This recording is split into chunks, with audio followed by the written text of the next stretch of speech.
Hello, everybody. I hope you're doing well. I hope you're enjoying your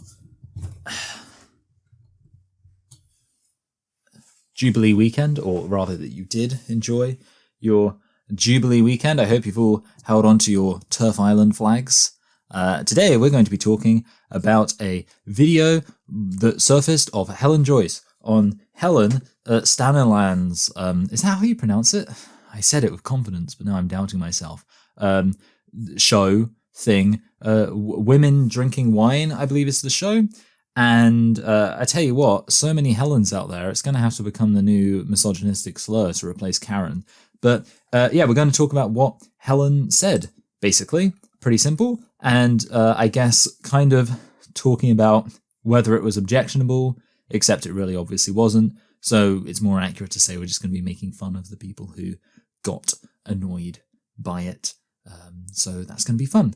Lots of people have been wanting to know my opinion about this. When I say lots of people, I mean I've got a few TRAs messaging me, directing comments at me from various platforms saying, "Do you see, Michael? Do you see how terrible and evil these women are, really, once they get behind closed doors?" Which is something I'm used to.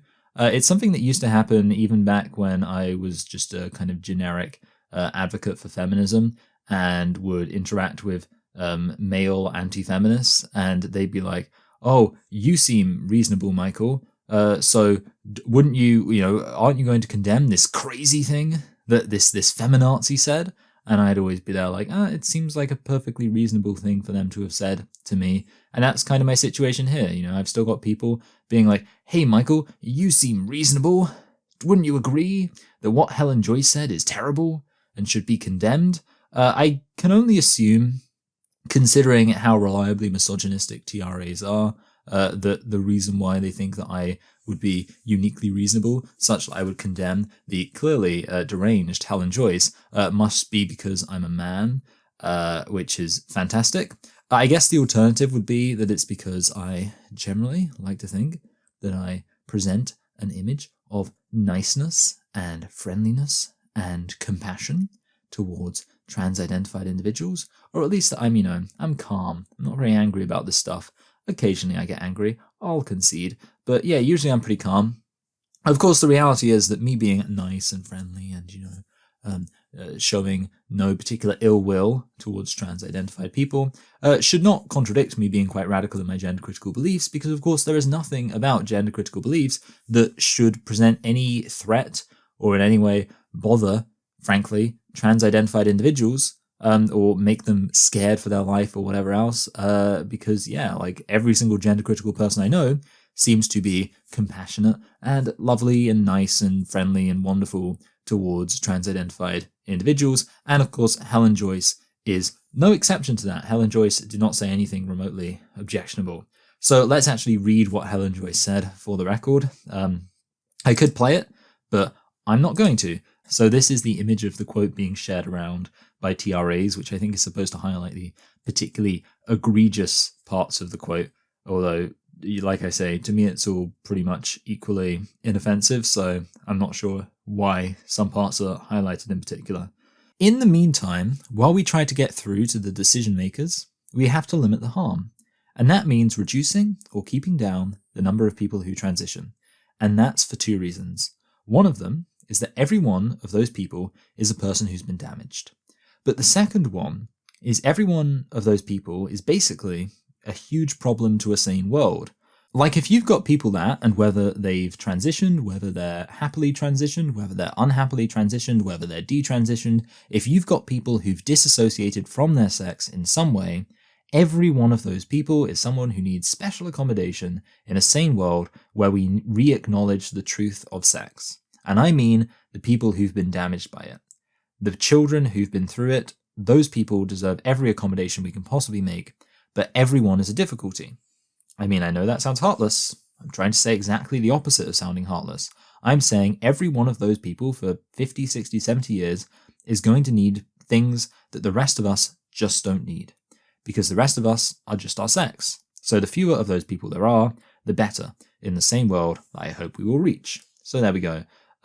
Entirely unobjectionable.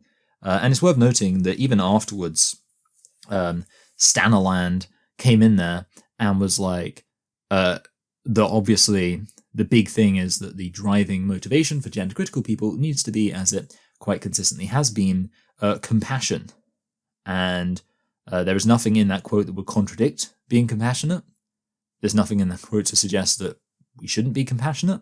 So, you even have just a little bit, immediately after what Helen Joyce said, you have that thing of, what needs to drive this is compassion for everybody who has been trans-identified or is trans-identified or might be on the verge of becoming trans-identified in the future. These are the people we need to have compassion for, and that is ultimately the principle that drives Helen Joyce's entirely unobjectionable words just then. I was kind of thinking I would break down the quote and kind of look at the things which are considered objectionable and explain how they're being misunderstood. But then I kind of was reading it and realized there's nothing wrong with the quote at all. Like, I wouldn't really know where to begin. It's just everything about it is manifestly fine. There's nothing in it that needs to be apologized for or explained or defended or, apologized for. Did I already say that? So since we don't really need to talk about the quote, the quote just stands on its own, it holds up on its own, and it's perfectly fine, we can instead just talk about the ridiculous reaction. And the main thing I want to talk about is the accusation that this is somehow eugenics. Now, immediately, the obvious problem with this, apart from just how ridiculous it is on the surface, but you may notice trans identity isn't genetic, right? It's not something nobody inherits a belief. There isn't a belief like a little gene that says this person won't recognize the significance of biological reality. That doesn't exist. So the better comparison here would be, for example, being opposed to a religion, because religions also aren't inherited. If somebody says that they think that Christianity should not exist, and indeed they might say, for example, that they think Christianity is a problem for a sane world. I could and y'all know that I'm an evangelical Christian, but I could perfectly imagine Richard Dawkins being like, kind of explaining Christianity in a perhaps kind of, simplistic way, where he particularly exaggerates the parts of it which might sound on a surface level unreasonable, and then he would kind of end by being like, oh, and the fact that anyone would believe this is a problem for a sane world. And I would certainly disagree with that statement. I would probably think that he is misrepresenting Christianity and being a bit unfair to it. But I wouldn't think to myself, wow, first of all, it wouldn't even occur to me that Richard Dawkins was like suggesting that there needs to be some mass culling of Christians or anything violent or anything I would particularly object to. What I imagine Richard Dawkins would mean if he said, Christianity is a problem for a sane world, therefore we need to reduce the number of Christians. I would think, well, it's pretty obvious what he's saying. He's saying that you need to basically use the force of good arguments to change people's minds on this topic. That's what I would assume he's saying. And, basically things which I wouldn't agree with in terms of the actual effect of his actions, but I wouldn't imagine that his methods would be some kind of horrible crime against humanity. And I, of course, certainly wouldn't think that he is advocating for eugenics because Christianity is not genetic. And of course, this applies to every other religion as well. Again, there isn't a Trinity gene. There isn't like a gene somebody has that makes somebody believe in the Trinity, just like there isn't a gender identity gene. So this isn't about genetics. And of course, I don't know, like people, I'm open to novel interpretations of words, but I think it's pretty obvious that eugenics is all about this idea of improving the gene pool through basically kind of anti-humanitarian measures. And of course, notwithstanding the fact there's nothing anti-humanitarian about what Helen Joyce was saying, it also has nothing to do with the gene pool. And that's very obvious. Now, the other thing is that she talks about limiting the number of people. And again, I should point out that this applies to like this is just as unobjectionable as it would be if somebody was, if an atheist was talking about wanting to limit the number of people who believe in religion.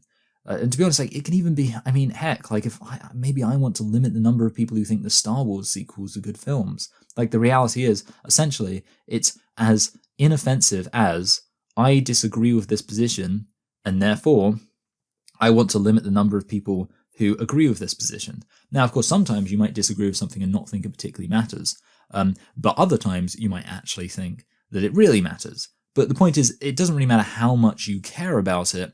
Either way, you're not getting, like, even if you really want people to stop disagreeing with you, until you actually kind of explicitly advocate for some kind of extreme measures to prevent people from disagreeing with you, it's only reasonable to assume that the kind of most extreme thing you're talking about here is basically just kind of subtly nudging people in the direction of changing their mind. Nothing particularly extreme. But also, the other thing that Helen Joyce was saying is that, like, well, these people, trans-identified people, they will require special accommodation. And that was kind of the point she made. She said, basically, it's a problem that this special accommodation is required. And that's one reason why we might want to limit the number of people who go down that route. But the thing is, the obvious comparison here would be to something like mental health. People who have anxiety or depression or things like that, these are people who require, to varying extents, special accommodation. And not only that, but these are people who are I really don't think there's anyone could object to somebody saying these are people who are damaged. Like people who have mental health issues, of course, are really going to be struggling. It's going to be very hard for them. And I think you could describe that as damage. So, of course, what is a perfectly reasonable thing for somebody to say that we should limit the number of people who have these mental health issues? Now, here's the thing. If you hear that and your mind immediately jumps to eugenics or genocide, that's on you.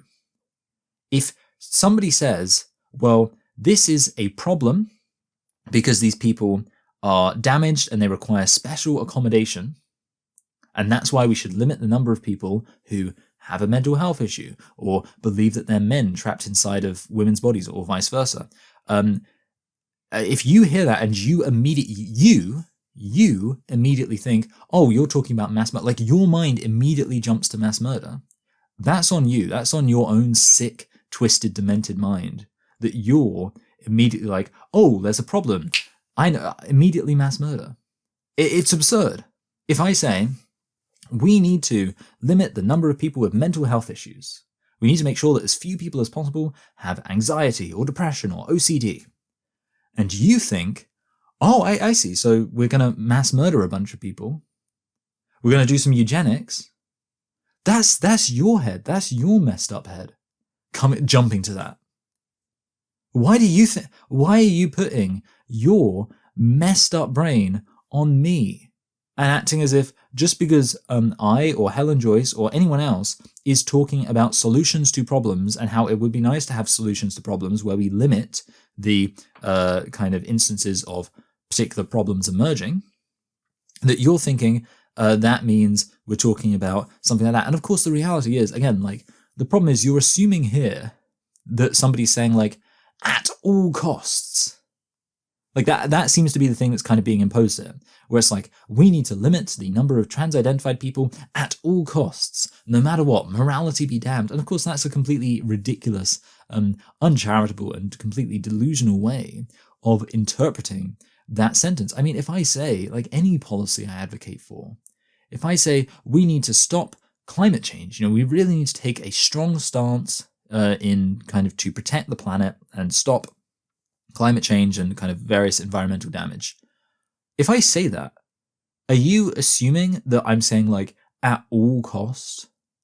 Like, no, like, even if we have to kill huge or do something incredibly anti-humanitarian? Because I think it's pretty obvious that what I'm saying is this needs to be a very high priority and something we should work towards.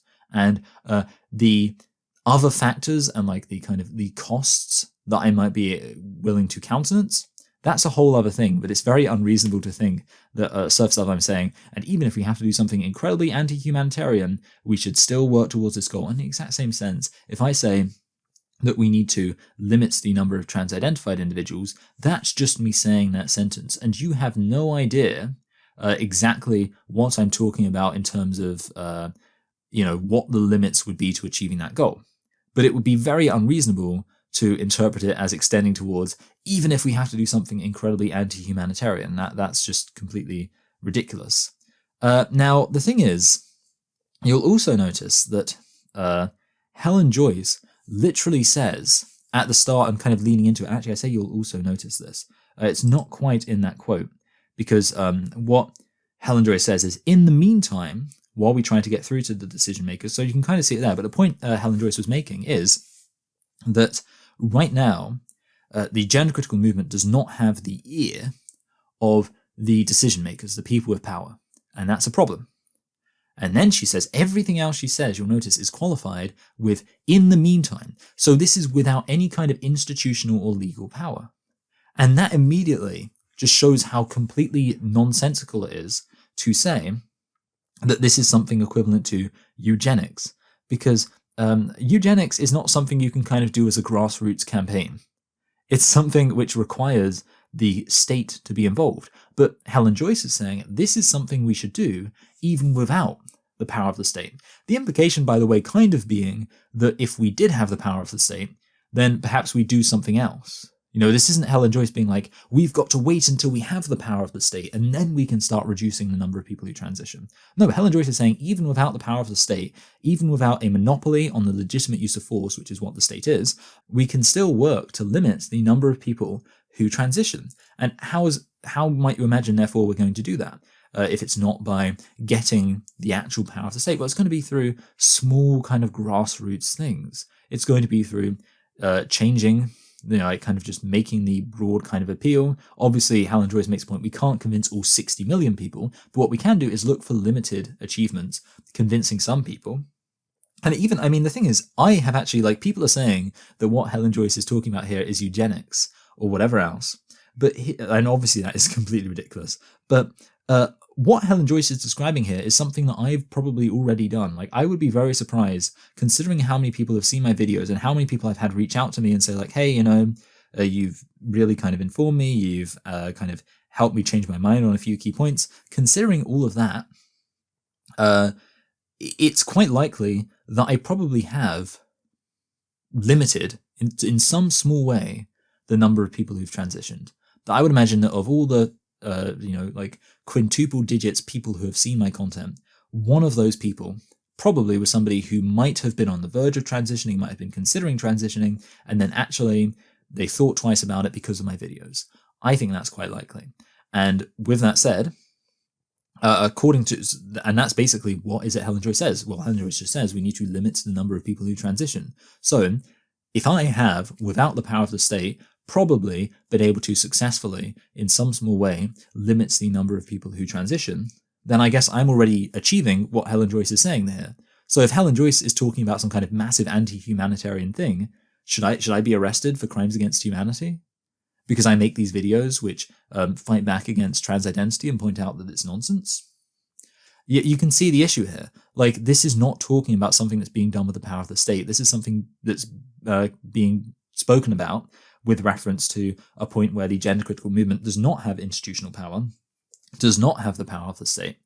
So that immediately, as far as I'm concerned, just throws the whole idea that this is some kind of, industrialized, state-run operation to just get rid of all the trans-identified people is nonsense. This is something that Helen Joyce is saying is, on a YouTube channel with fewer subscribers than I have. I think it's about 3,000 subscribers Helen Stanland has. Obviously, the Messerin has more, and she's 1/3 of that show. But and I don't even know how many people had actually seen the video before it had kind of been, brigaded by TRAs. So the point is, this was not this was not Helen Joyce saying this from the perspective of, look, we have all of this power to. No, she was saying, hey, look, we're still in a relatively kind of not great situation. We have people around who can try to reach out, and now we should be looking towards trying to influence the decision makers. But the other thing we need to do now is just work on, in the meantime, in our position of not so much power, not a massive voice, not a massive platform, trying to, as much as we can, limit the harm. And when you realize that, you realize this is not talking about anything comparable to, well, anything that people are trying to compare it to. Now, you may wonder, okay, but Helen Joyce here is talking about trying to influence decision makers. So what's the goal there? Like, considering Helen Joyce has said, we need to limit the number of people who transition. We need to kind of like basically push back against this ideology. What's she talking about when she's talking about influencing decision makers? And the thing is, like, whatever else she's talking about, it's pretty clear that one thing would just be not to actively encourage gender identity nonsense, because people seem to forget that a lot of the time.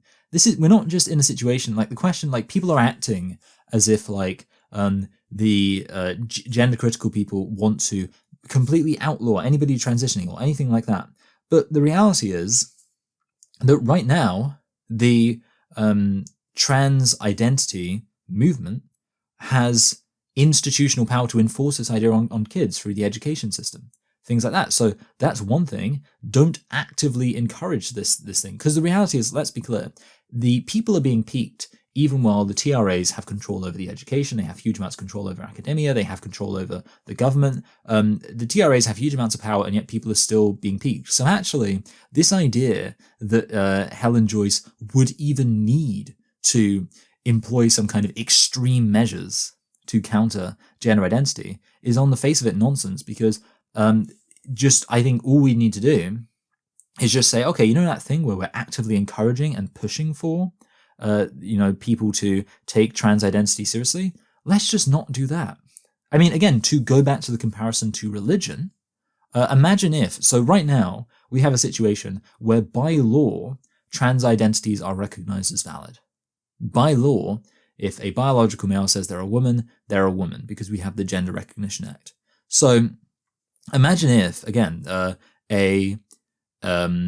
Richard Dawkins or whoever said, oh, Christianity is a problem for the sane world. Now, here's the thing. If he then said, oh, we need to get control of the state in order to fight against Christianity. Like, if that's what Richard Dawkins was saying, okay, we need to get control of the state. Well, might that sound suspicious? Oh, okay, maybe it would sound a little bit suspicious.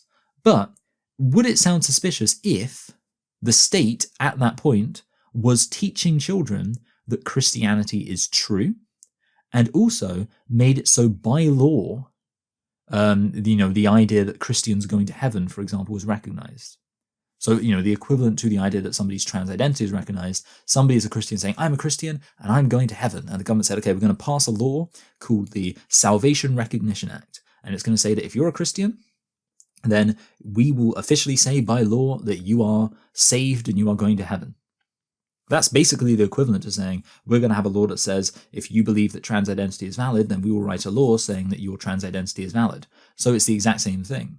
And yeah, of course, like I say, it's just in the same way that it's the exact same thing to get a bunch of teachers to stand there with, the genderbread person, or whatever they're called, and be like, oh, this is, if you're more of a boy, you do all this stuff. If you're more of a girl, how much of a boy or a girl do you think you are? Maybe you're a they or a them. Getting kids to do that, that's just the same as getting teachers to stand up and teach the Trinity and like all sorts of other stuff, like different doctrines of salvation in Christianity and things like that. And not just teaching it so the kids know, but teaching it as authoritative truth, which is what's happening with the teaching of gender identity in classrooms. They're not just being taught this just so you know, this is something people believe. No, they're being taught this is true. They're being taught to respect people's pronouns and stuff like that. So the reality is that with that comparison in mind, if Richard Dawkins then said, we need to get control of the state, I would understand exactly what he's saying. And again, it doesn't matter whether or not I would agree with his goals or anything else. The point is, it's pretty clear that what he would be talking about then is, let's overturn the Salvation Recognition Act. Let's stop kids teaching Christian doctrines as true to, let's stop teachers, teaching Christian doctrines as true to kids. That would obviously be what he was talking about. And it would be pretty ridiculous of me to think that he's talking about getting control of the state in order to do some kind of authoritarian thing to stop all the Christians. No, he's probably just talking about getting it so that the things he disagrees with aren't actively being taught as true. The exact same way that, of course, gender critical people, in the exact same sense, are just trying to make it so that what we disagree with, this idea that a biological male can be a woman if they just say they are, is not being taught to children as true, nor is it officially recognized as true in UK law. And that's the most reasonable thing to interpret us to be fighting for. Now, the other thing I want to talk about is what Janice Raymond spoke about, because obviously this goes all the way back to kind of the start of things, where Janice Raymond talked about morally mandating transsexualism out of existence, was basically her exact words. And you may remember that Jessie Gender, in one video, literally misquoted Janice Raymond by removing the morally from that statement to make it sound as if Janice Raymond was just talking about legally mandating trans identity out of existence. And it's funny because somebody who responded to me, called Sentient Darkness, who they responded to me once and they've responded to me again, but I didn't want to have like a constant back and forth. But in the first response they did to me, which I did recognize and respond to, they actually admitted that, yeah, Jessie Gender just completely lied, completely misrepresented Janice Raymond's position. So even the people who disagree with me and are making responses to me are recognizing that Jessie Gender completely misrepresented Janice Raymond, because what Janice Raymond was talking about was morally mandating something out of existence. And what that means, and I do think that is still a goal that we should hold to, is basically making it so something becomes viewed as a morally bad thing rather than a morally virtuous thing, and therefore people respond to it not like, oh, that's fantastic, great, hecking, well done you for taking your kids to the gender reassignment clinic or whatever, but instead we would say, that's messed up, why would you do that? And of course, again, this is something which can apply to religion as well. Like, I understand there are lots of people who think various aspects of different religions are messed up. Indeed, there are aspects of certain other religions which I think are messed up. And I actually do think that that idea of morally mandating, so rather than saying that we are like, oh, that's fine, and we don't pass moral judgment on stuff, actually, maybe there is some stuff which we should pass moral judgment on, and that when moral judgment is passed on certain things, those things will actually be not completely eradicated, but morally mandated out of existence, in that people, it's not just going to be one of those things that's like, oh, that's just a thing now, but rather people can be like, actually, you know what? This is something which, sure, it might exist to some degree, but it's not really considered acceptable. And of course, the better analogy for all of this is bigotry. Like if you find the idea of morally mandating trans identity or transsexualism or whatever else out of existence, if you find that to be gross and unsettling, well, what do you think we want to do when it comes to things like sexism or racism or homophobia, or even political ideas like fascism? What we're talking about here is we want to morally mandate those ideas out of existence. So if somebody says, oh, I'm a racist, admittedly, people probably don't just identify themselves as such, but somebody does something obviously racist, for example, we shouldn't just go, oh, okay, that's fine, you just do that. No, we should instead respond with moral indignation. And that's actually how we morally mandate stuff out of existence. So morally mandating something out of existence is very legitimate and is basically what should be the kind of modus operandi of any progressive movement that's working against bad ideas that have currently infected society. So I think that would be one of the other things we want to look towards, which again, you'll notice this is not, it would be like, if you look at that and think, oh, so you want to just have a mass murder of a particular group of people. Well, look, if you say, or rather if I say we need to morally mandate racism out of existence, do you think I'm saying we need to, march every racist to the White Cliffs of Dover and push them over the edge? No. I mean, I know like people sometimes like to be edgy and be like, oh, yeah, we should just do it. But personally, that's not what I'm saying. What I'm saying is actually what we need to do is make it so being a racist is something which, and of course this is increasingly the case anyway, but it's something that's recognized as so morally objectionable that it will become less likely for people to do it. And we could imagine as a goal that racism would therefore become morally mandated out of existence. So yeah, it's not something to be scared of. It's not something to fearmonger about, and that's just completely ridiculous. So just for the record, by way of conclusion, I want to say that I agree with everything that Helen Joyce said. And I think my only point and takeaway would be, we need to say this kind of stuff more often.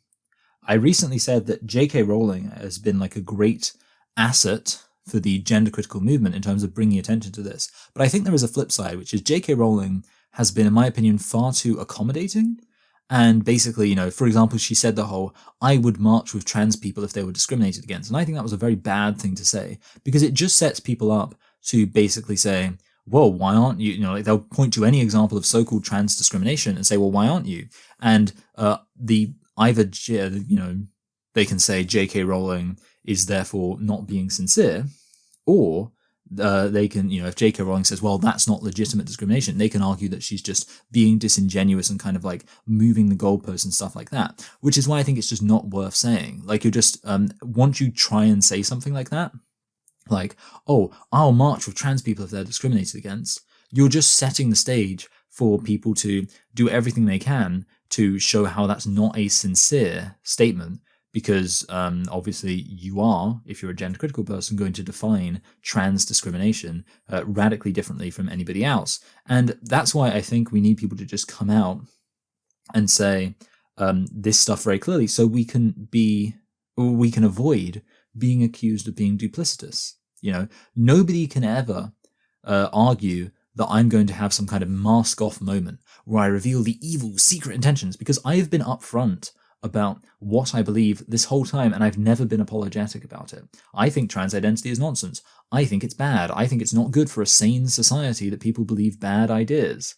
I think it's harmful. I think it's all of those things. I think that, yes, we want to morally mandate trans identity out of existence. These are all things I believe. And I want to be clear in saying that because, and this is the key point, the more we say this, and the more we fight for this stuff while being explicit about the fact this is what we're fighting for, the more we work against the idea that this is something that we should be ashamed of, that we should be ashamed of fighting against delusion. That's never something we should be ashamed of. And it doesn't matter how strongly you call a delusion what it is, that's never something you should be ashamed of. And I don't think we want to get into a situation where the kind of face of the gender critical movement is people being nice and accommodating and being like, oh, sure, trans women aren't biological females, but, maybe they're women in some sense, or whatever else, some kind of accommodating kind of wishy-washy thing. Because that means when you get to the people who are actually talking sense and just being open and honest about reality,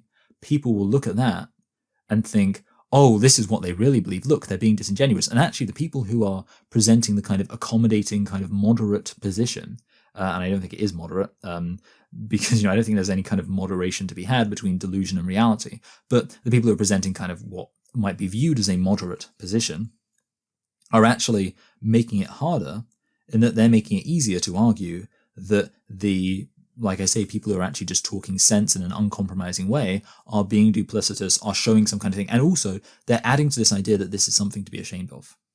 If you are refusing to, and if the gender critical movement does not have people like Helen Joyce, people like, other people as well, of course, people like me, but also people like Axel Lanzik and, whoever else, if the gender critical movement is not putting these people at the forefront, then it does give the impression that this is stuff to be ashamed of.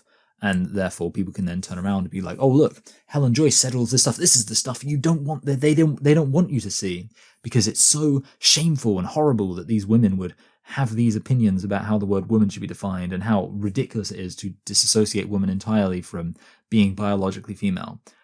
It's a optical victory we should not be giving them, and they should not actually be winning. So that's why I just want to say so unambiguously that I agree with everything Helen Joyce said, and I hope to see more, admittedly, like, everyone's just one person, everyone's just one individual, but it would be nice to see getting to a point where this kind of stuff isn't treated like a big revelation, because when it is treated like a big revelation, it's like, oh, look, here's the thing they're trying to hide. Whereas if it's not treated like a big revelation, it's like, oh, that's the thing we believe, then at that point, people are going to start to think, wow, these people don't seem ashamed. They seem to fine just coming out and saying biological males can't be women. They seem fine coming out and saying all of this stuff unambiguously. Maybe this isn't something to be ashamed of. And it isn't. It's just saying, let's acknowledge reality. And it's not hateful, of course. By no means is it hateful. And this is not, even as I'm saying all of this stuff in kind of as strong, uncompromising terms as I can, I will refer you back to what Helen Staniland said about how our guiding principle here should be compassion. And it does not cease to be compassion. You know, being more honest and open about the truth does not make you less compassionate. Indeed, I think the truth really kind of always has to be compassion. I don't think compassion means anything if it's compassion at the cost of truth. I think that's kind of an incoherent notion. So yeah, for me, definitely 100% compassion for trans-identified people, but accompanied by a recognition that actually their belief that because they identify as a woman they are, or because they identify as a man they are, that's not particularly sensible. Now, I will say that I was planning on doing a little extra thing where I dunked on some posts or some comments on a Reddit post about this thing, and I am going to do that. But I also know that people like shorter videos, and I totally understand why. You're more likely to click on a short video. And this video still has not been as short as I thought it would be, but I'm going to keep it this short, and I'm actually going to record the making fun of the Reddit stuff and upload that as an unlisted video. So if you go down to the comments, there will be an unlisted video, or rather the description, and you can watch that if you want to see more, just like having some fun. But otherwise, if you just want to share this short video, then yeah, maybe people will be more likely to click on it. With that said, of course, yeah, please do share, like, comment, subscribe, all of that stuff. Give on Patreon, give, you know, all of that stuff. The Twitch thing, I actually did have a busy Jubilee weekend. That's how I ended up picking up this little thing. So there you go. That's that. I was all over the place, all sorts of fates and concerts and the like, waving this around. Yeah. I'm not a monarchist. You know that. But I do like community. I'm very pro community, and you know, I would rather communities got together over something a bit more sensible than celebrating a stupid institution like the monarchy. But if there is going to be a community thing, then I'm going to be there showing my community pride, but not necessarily entirely enthused about the reason for it. So there you go, in case you're wondering about how I could justify seeming to have participated in the Jubilee celebrations. Anyway, so I kind of interrupted myself because I was just saying, yeah, you know, like, subscribe, all that stuff, Patreon, PayPal, all those things. So I'm going to have to record the Reddit comments later because, yeah, Twitch is busy because of the Jubilee weekend thing, and like I had family here, and like we all got together, and it was all that kind of stuff. And I've still got something going on now. I'm about to go out for lunch, so everything is busy, and that's why I haven't done Twitch yet. But that will be happening at some point. Anyway, so apart from that, I'll just say thank you to my current patrons. In addition to the names scrolling past on your screen right now, I would like to give a special thanks to last month's patrons, one of whom does not want to be mentioned by name, but apart from that, Lemonade and Citrus. You're all very appreciated.